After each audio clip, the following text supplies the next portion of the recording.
Sono Marcella, sono della frutta e verdura Limoncino a Serramanna e sono in Sardex dal 2017. Per me Sardex Biso è accoglienza, fraternità e convenienza.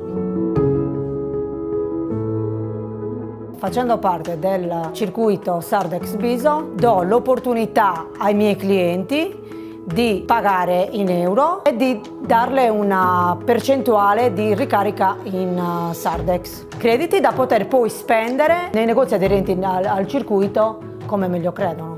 Possono essere nella mia attività come può essere nell'attività di qualcun altro che aderisce al circuito Sardex Biso.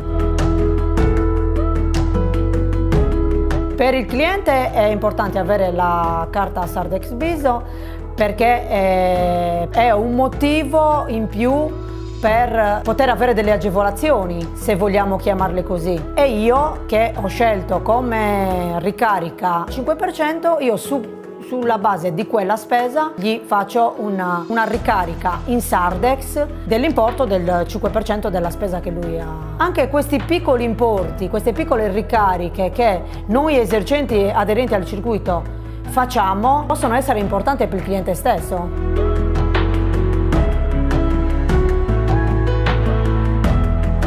Io consiglierei la Sardex Biso anche alle altre frutte e verdure perché si vede un introito di euro soprattutto, perché non dobbiamo dimenticare che io facendo la ricarica però prima ho ottenuto gli euro ed è una cosa molto importante. Può essere un motivo anche per acquisire clienti. Conoscono il modo come io lavoro, i prodotti che io vendo. Avendo questa opzione in più ci può essere questa cosa che di andare a comprare da quello che non ti fa la ricarica potrebbero venire da me.